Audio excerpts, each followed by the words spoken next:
لہٰذا عزیزو اس بات کو ذہن میں رکھیں کہ ابدی خدا سے ابدی زندگی ملتی ہے۔ بائبل مقدس فرماتی ہے کہ اپنے دشمنوں سے محبت رکھو، جو تم سے عداوت رکھے ان کا بھلا کرو، جو تم پر لعنت کرے ان کے لیے برکت چاہو۔ مسیح کو مل کر ہی آپ نیا دل پاتے ہیں اور تب ہی ابدی خدا کی زندگی آپ کے اندر ہوگی اور آپ کے لیے زمین پر ہی فردوس ہوگی۔ اگر آپ ایسی عزت دار زندگی جینا چاہتے ہیں تو مسیح کو قبول کریں۔ یہ مسیح کے بغیر نہیں ہو سکتا، اس کے بغیر عزت دار زندگی ناممکن ہے۔ عزت دار اور خوشگوار ضبط نفس اور کامیابی یہ سب مسیح کی بدولت ہے، لہٰذا مسیح کو اپنی زندگی میں قبول کیجیے۔ آنے والی قسط میں پھر ملاقات ہوگی۔ خداوند آپ کو برکت دے۔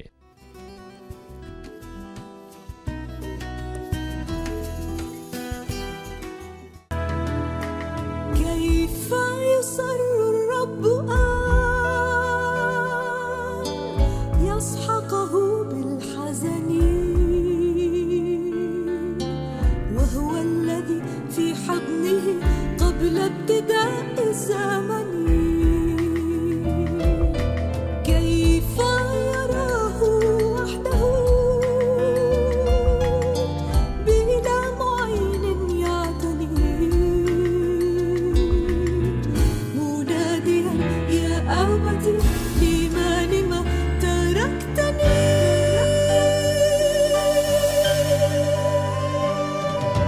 كيف يرى قدسه محملا بالدرن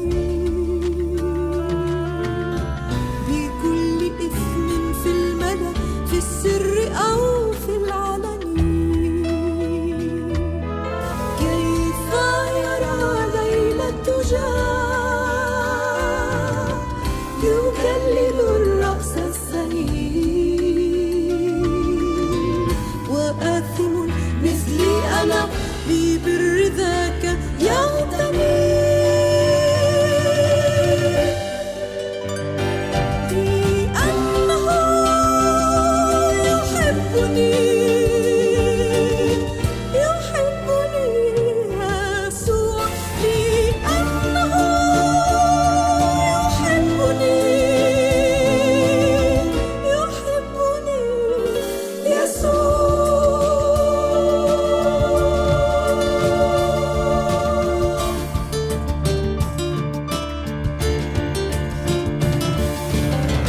كيف يرى بهاءه جزءا وعارا يجتني ممزقا معلقا فجثة في الكفن كيف يرى بهاءه جزءا وعارا يجتني ممزقا معلقا فجثة في الكفن لأن حبه لنا على كذاك الثمن حتى نرى في بيته بعد انتهاء الزمن